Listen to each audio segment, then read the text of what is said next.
Hello, and welcome to our session on performing subtraction using digital logic circuits. In this session, we'll talk about not only how to do subtraction using the 2's complement method, but also how to implement that method in digital logic circuits so we can easily do both addition and subtraction at will. In a previous session, we looked at the 2's complement method as a means to express negative numbers. And to express a negative number in 2's complement notation, we learned that we could just take the equivalent number, positive number, invert all the bits, 1's to 0's and 0's to 1's, and then add 1 to get the 2's complement equivalent. Once we did that, we were able to add easily two numbers and get the correct result without having to worry about many of the rules involved in the sign magnitude method. So to do subtraction, if we want to subtract b from a, that's equivalent to just adding the negative of b, which we can get by taking the 2's complement of b. Now to do that in circuitry is straightforward and doesn't require following all the rules that we had to do when we tried the sign magnitude method of expressing both positive and negative numbers. So we'll go ahead now with saying that subtraction is just equivalent to addition with a negative number, with negative b, and take a look at what that looks like when it's implemented. By definition, the 2's complement involves taking the inverted version of b, inverting all the bits, which we can do using these 3 inverters in this 3-bit subtractor shown here. And then after we invert all the bits, that's the 1's complement. And to get to the 2's complement, we also have to add an additional 1. So now in this subtractor, we're adding a, which consists of bits a2, a1, and a0. And by taking the 2's complement of b, by inverting all the bits and adding 1, we're effectively subtracting b2, b1, b0 from a2, a1, a0. So this makes the implementation of subtraction, given that we already have full adders implemented, quite straightforward, and saves quite a bit in logic gates and adding more rules to how perform these additional arithmetic operations. But just as in any other circuit that does arithmetic, it's possible for a subtractor, such as the one we showed on the previous slide, to overflow, or to produce a result that can't be expressed in the number of bits provided. So if we add two numbers here, a2, a1, a0, and the 2's complement of b, if we add them and the result exceeds the number of bits we have available at the output, S2, S1, S0, then we have to somehow indicate that an overflow has occurred, which means that the result is no longer accurate because the result can't be contained in the number of bits allowed in the circuit. So detecting overflow involves another combinational logic problem, and to understand this particular problem, what we'll do is we'll look at 4 possible scenarios for subtracting two numbers, b2, b1, b0 from a2, a1, a0. In the first scenario, the 2's complement of b2, b1, b0, shown here, is positive, and a2, a1, a0 is also positive. And in adding two positive numbers, of course, we expect the result to be positive, and in 2's complement notation, that would mean that the leftmost bit must be equal to 0. If we add the 2's complement of b and a together to perform subtraction, when the numbers are both positive, and we find out that the leftmost bit is 1, then we know we have an overflow condition. Let's take a look at a few examples of how this works. In the first line here, we're adding 0, 0, 0 plus 0, 0, 0. The result is 0, 0, 0. Now we've added two numbers that are essentially positive, 0, so we expect that the leftmost bit should still be 0. In this case, there is no overflow, and we know that the result S2, S1, S0 is accurate. In the next example, we're adding 0, 0, 1 plus 0, 0, 1, and that result when we add in binary gives us 0, 1, 0. And that's essentially equivalent to the number of 2.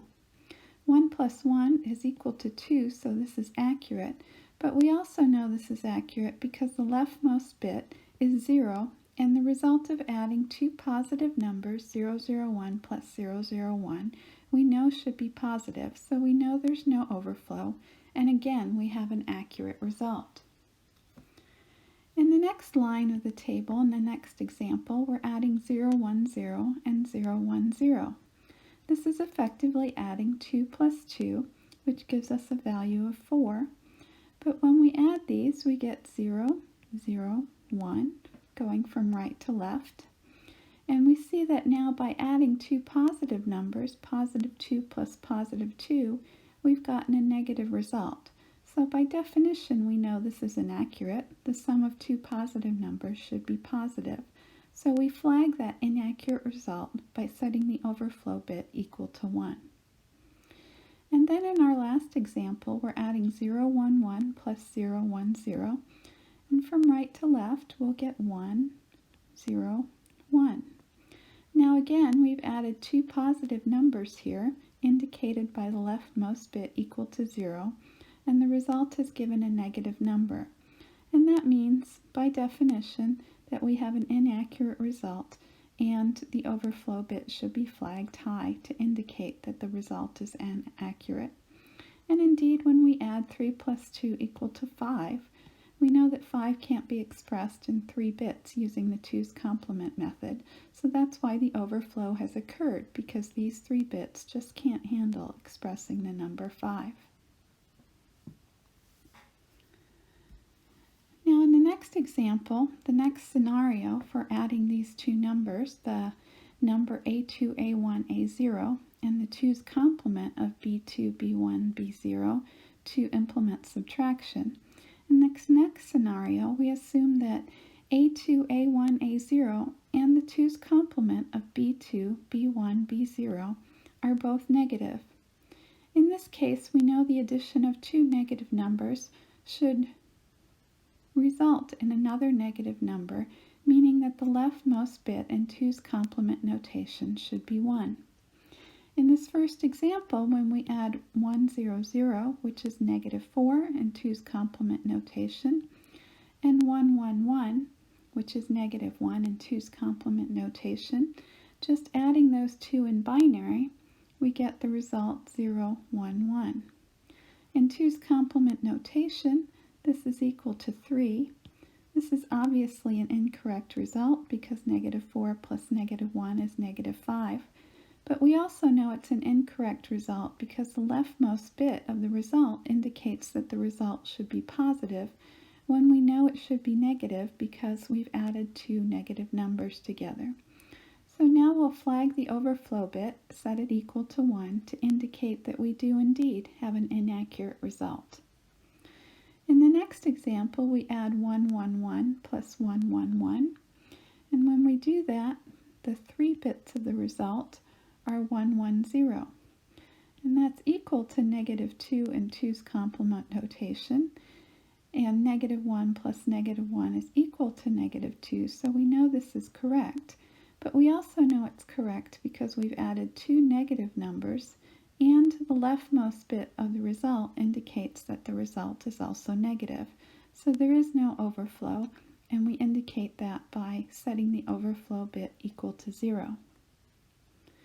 In the next example, we'll be adding 1, 0, 1, or negative 3, and 1, 1, 1, which is negative 1, in 2's complement notation.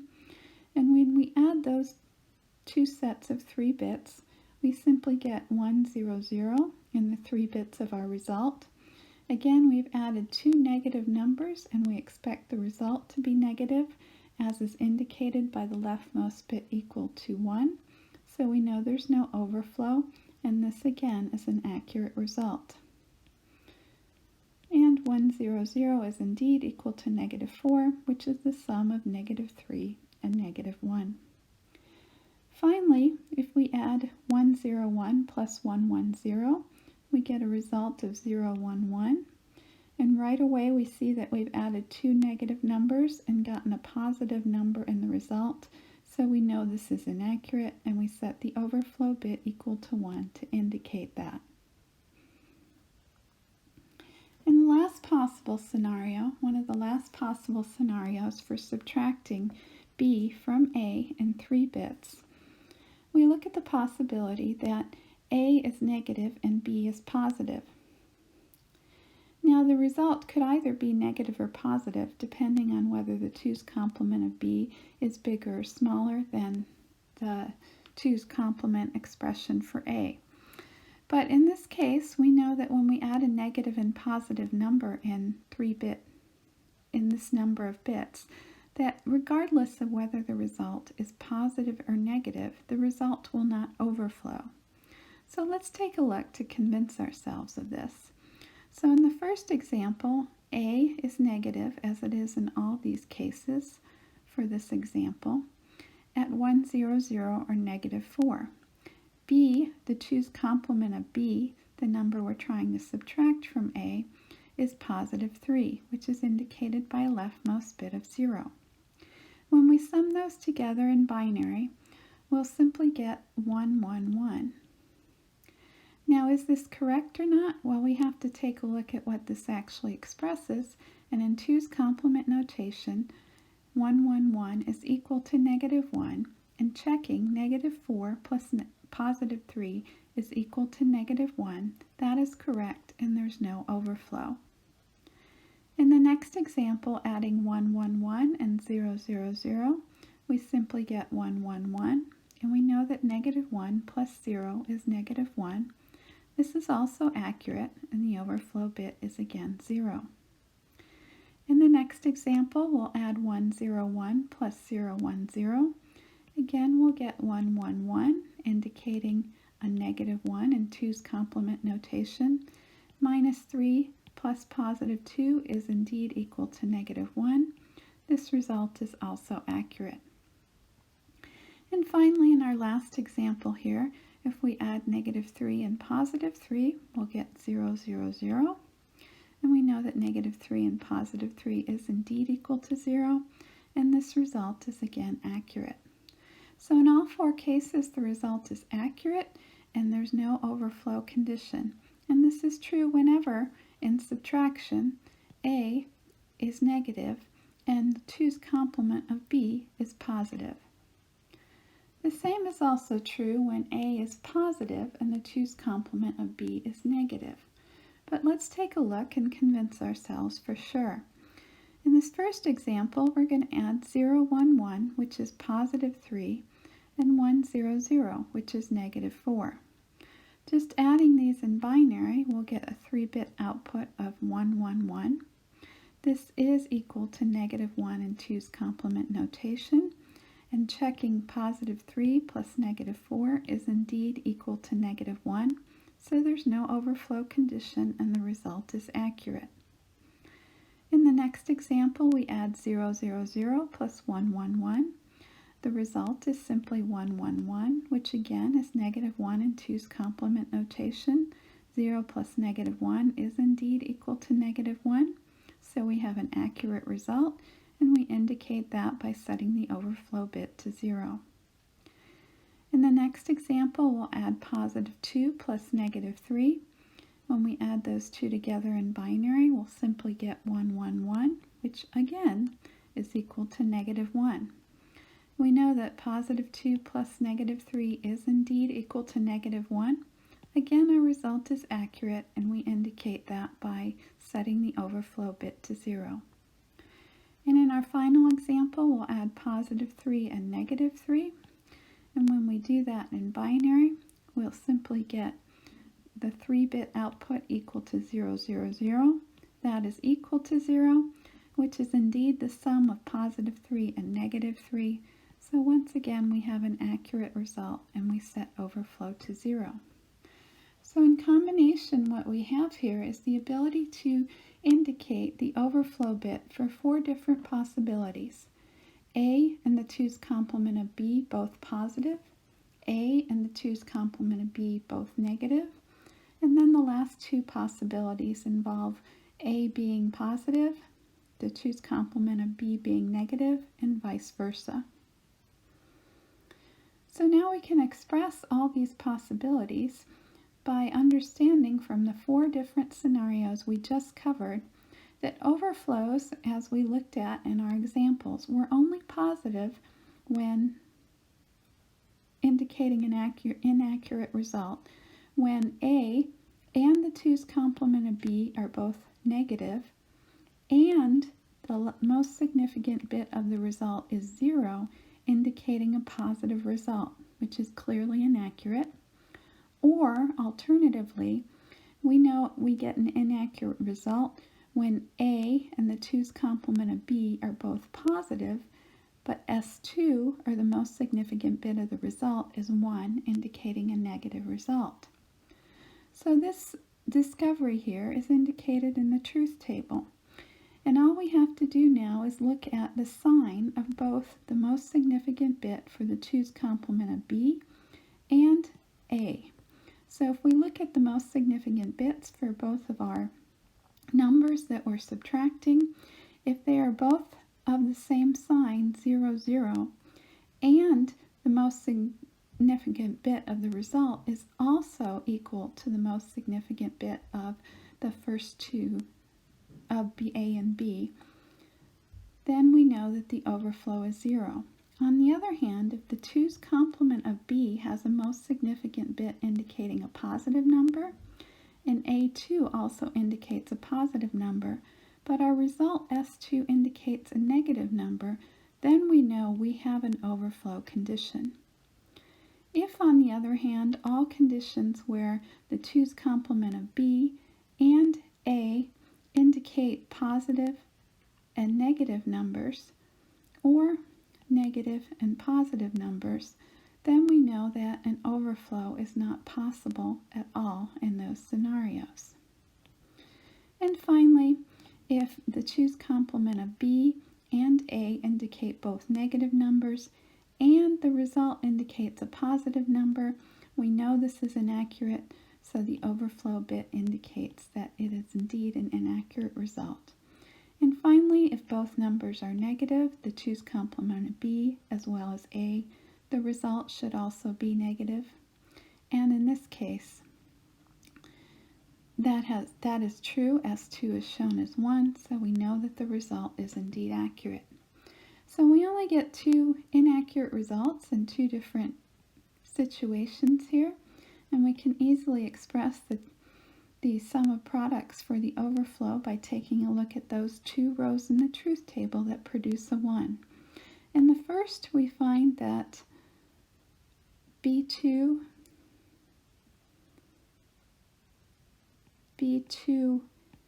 is 0, but this is B2 not because we're doing subtraction.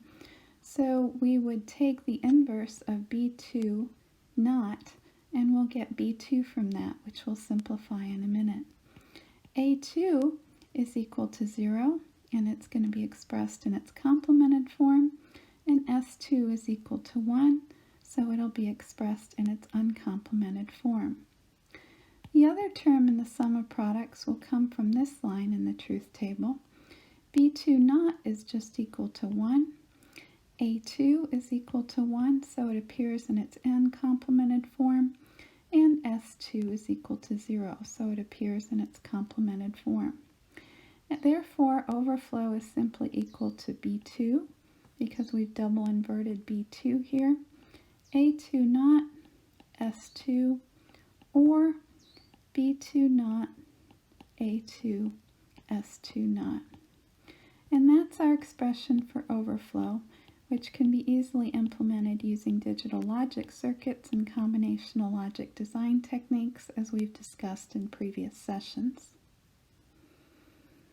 So today what we've looked at is taking the process of subtraction, which involves adding the negative of a number rather than subtracting, and doing that using the 2's complement method for expressing negative numbers.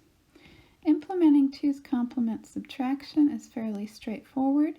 It just requires inverting all the bits and adding 1 in what is otherwise a full adder configuration. And using subtraction in this way also requires that we look for an overflow bit, which is the case whenever we add positive or negative numbers in addition or in subtraction, as has been the case today. Well, that's all for implementing subtraction in digital logic circuits today. Thanks for joining us as we continue to explore the world of digital logic and circuits, and we hope that you'll join us again soon.